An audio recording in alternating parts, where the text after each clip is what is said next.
They told us that gentle parenting is the answer. No punishments, no yelling, only connection and calmness. But what happens when the tantrums get louder? When kids ignore boundaries or don't seem to care?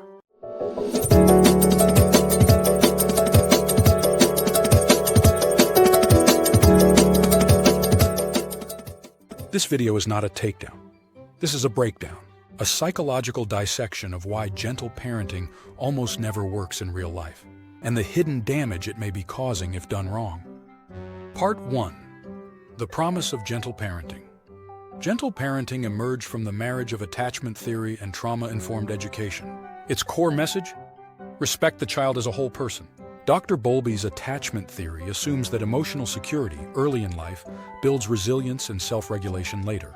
It encourages co-regulation. When a parent stays calm, the child's brain learns to mirror it.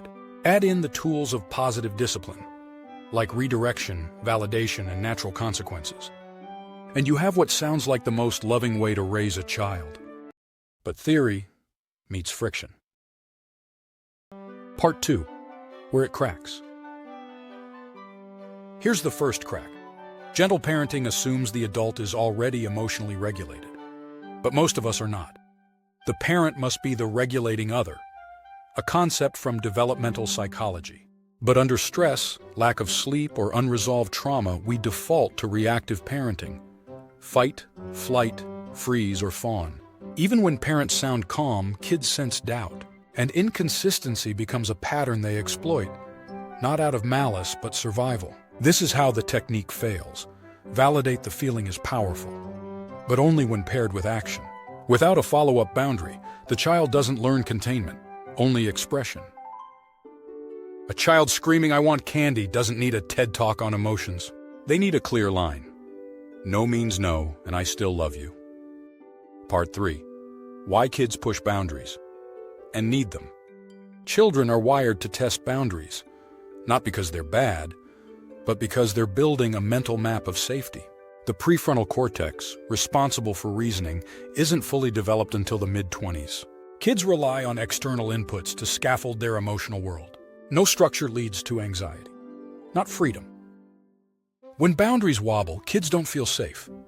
They act out, not because you failed, but because they need you to be the wall they can bounce off of. What are the psychological insights? Staying physically close while holding firm. As psychiatrist Dr. Siegel suggests, name it to tame it. Label the emotion, then redirect. Dr. Laura Markham recommends using limit-setting scripts.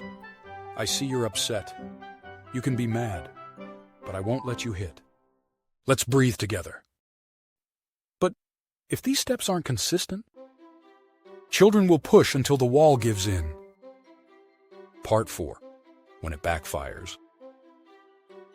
The goal of gentle parenting is emotional intelligence, but when practiced without structure, it can unintentionally raise kids who are emotionally expressive, but not emotionally resilient, centered on their feelings, but not others, used to comfort, but not challenge. Lack of frustration tolerance is one of the biggest predictors of poor coping in adulthood.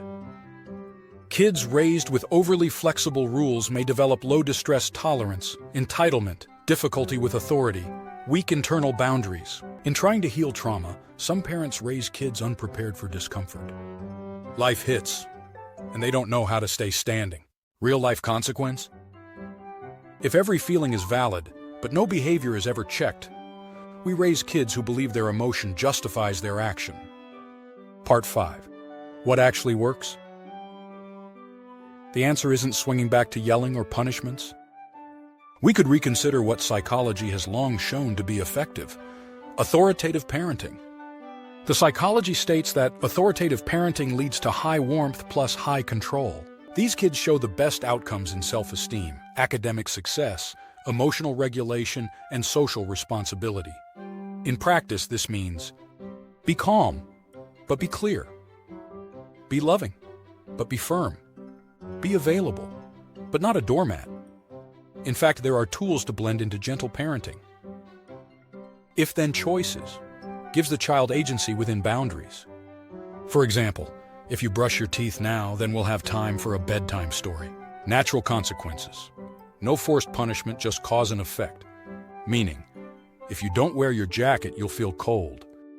Discipline means to teach, not to punish. But teaching also includes limits, consequences, and repair. Final reflection. Beyond the theory. Gentle parenting isn't wrong, but it demands more than good intentions, and it's not always realistic. When misunderstood, it becomes a cringy script that just won't work, hurting your relationship instead. Children need more than your softness. They need your strength. They don't need your constant reasoning. They need your certainty. We are not raising children to stay children. We are preparing them for a world that doesn't care about their feelings. The best gift you can give them is knowing how to love and stay kind and solid, even when the world is not.